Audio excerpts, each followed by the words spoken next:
የሰማነውን ነገር ማን አምኗል? የእግዚአብሔር እስክን ለማን ተገልጧል? በፊቱ እንደ ቡቃያ ከደረቅ መሬት እንደ ስር አድጓል። መልክና ውበት የለውም፣ ባየነው ጊዜ እንወደው ዘንድ ደምግባት የለውም።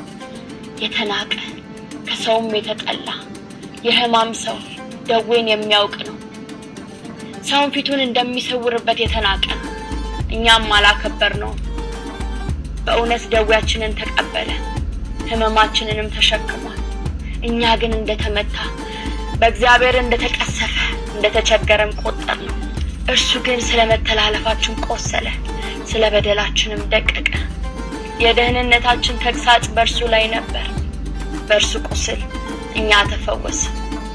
እኛ ሁላችን እንደ በጎች ተቅበዝብዘን ጠፋን፣ ከእኛ አንዳንዶች ወደ ገዛ መንገዳቸው አዘነበሉ። እግዚአብሔር የሁላችንንም በደል በእርሱ ላይ አኖረ። ተጨነቀ፣ ተሰቃየ፣ አፉንም አልከፈተም። ለመታረድ እንደሚነዳ ጠቦት በሸላቾቹ ፊት ዝም እንደሚል በግ አፉን አልከፈተም። በማስጨነቅና በፍርድ ተወሰደ። ስለ ሕዝቤ ኃጢአት ተመትቶ ከሕያዋን ምድር እንደተወገደ ከትውልዱ ማን አስተዋለ?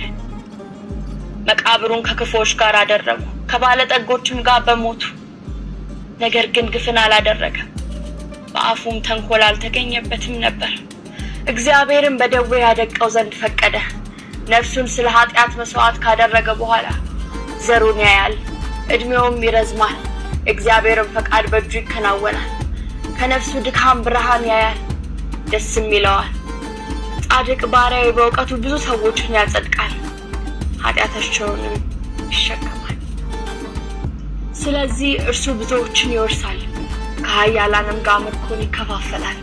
ነፍሱን ለሞት አሳልፎ ሰጥቷልና ከአመፀኞችም ጋር ተቆጥሯልና። እርሱ ግን የብዙ ሰዎችን ኃጢአት ተሸከመ፣ ስለ አመፀኞችም ማለደ። ኢሳይያስ 53። መልካም በዓል።